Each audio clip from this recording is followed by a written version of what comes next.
minus 175 to minus 225. Okay? Let's go to Europe. 0 to 1/2 was the old. Now we've got minus 1/2 to minus 1. China, just to skip around, we don't need to go through all these unless you'd like to, but China, 9.5 to 10, now 8.75 to 9.25. Still growth, still high, but the idea of the decoupling, you can see it took a hit there.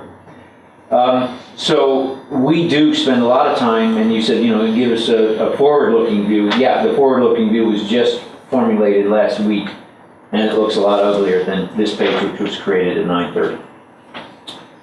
I'm sorry, was there another, there was another piece to your question. Where does that, given that new information, that yet again another downturn, where does that take us with the strategies that you use to go forward into that environment? I mean, can you give us some specifics about what that would mean would be done or not done with respect to bonds? Well, normally, and when you see something that big move, those are big moves for us to have on our forecast.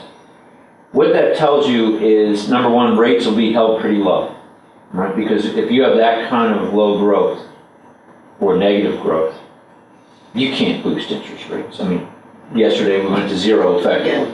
And it also means the ECB can't, they've been known, that's the European Central Bank. They've been known as a watchdog on inflation. Guess what? That era right now is not relevant. You got to get better growth going in Europe. And so the interest rates, we're not really concerned about going up now. We are concerned that this whole stimulus program is inflationary in the long run. But right now, it's obvious that's not the problem. So you would not be worried too much about interest rate going up.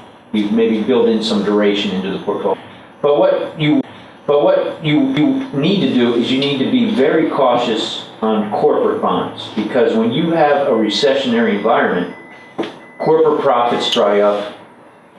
They're just not as profitable. Their bank covenants may start kicking in, and they have a harder time. Look what's going on with casino debt right now, gaming debt that are issued by Las Vegas companies. They're getting really hurt right now. So coming back to your question, we want to be in corporate bonds that are close to the handle. Which ones are close to the handle? Well, we're not bailing out MGM Grand with the TARP, as far as I know. We are bailing out Citi. We are bailing out JP Morgan. We are bailing out the others.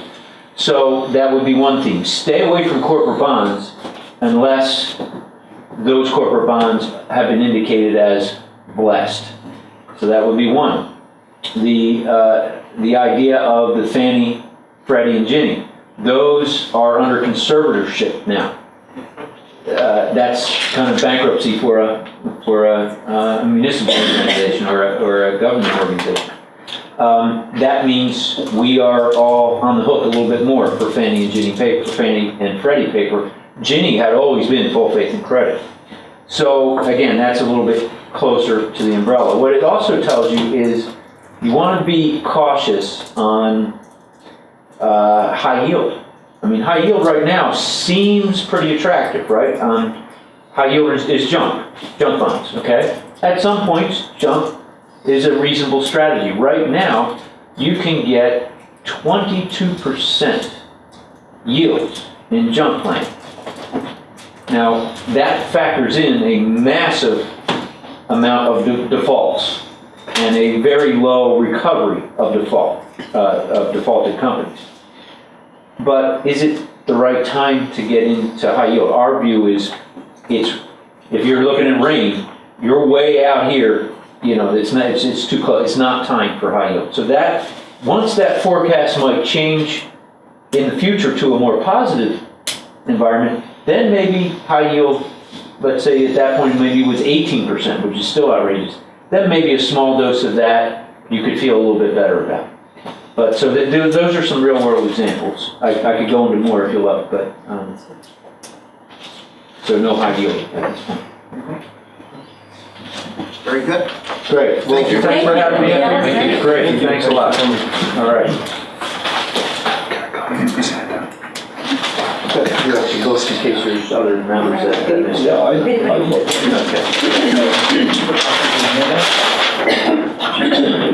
Okay, take care.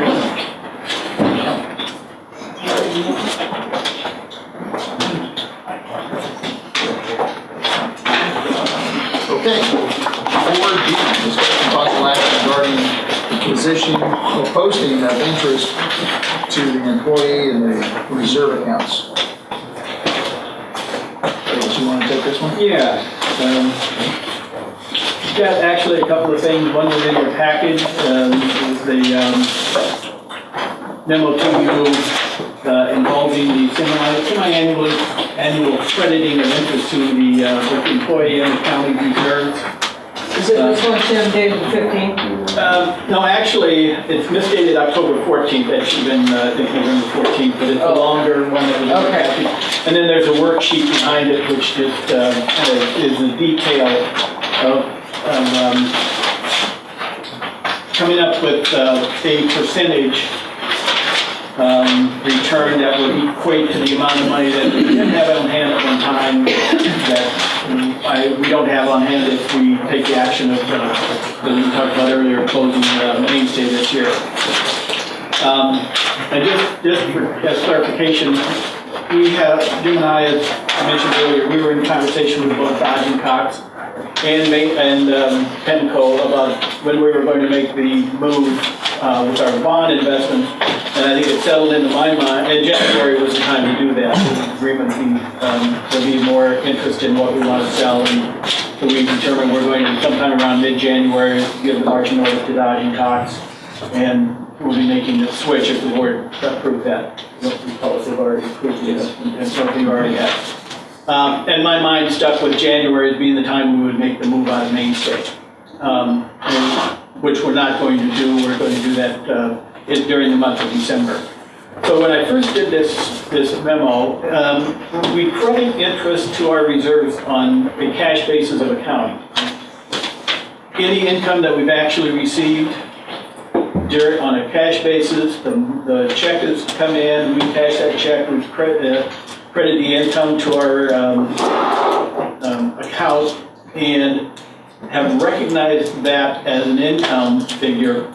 That should be credited to our reserve on a 6-month basis.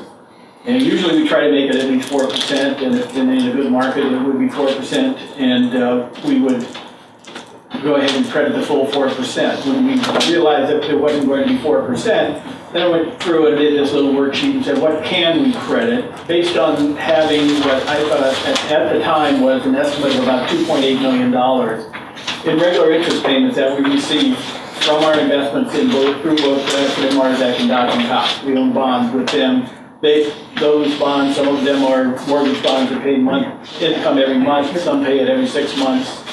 And that money actually comes in and we recognize that income. And at the time, I thought we could credit about a 1.25% return, or a 1.25% rate of interest to all of our reserves. And that would spend down the $2.8 million, and we would credit everything that we've earned during this quarter. But however, since that time, have realized that we're going to make the move out of mainstay in this 6-month period of time. We're going to recognize that loss.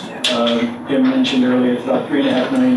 That will be a cash basis loss that will more than offset the $2.8 million that we have received in income on a cash basis during this period of time. That will completely negate the possibility of crediting any interest to either the employees or the county's reserves during the 6-month period ending December 31st of 2008. Hopefully the memo makes that clear, but anyway, the accounting works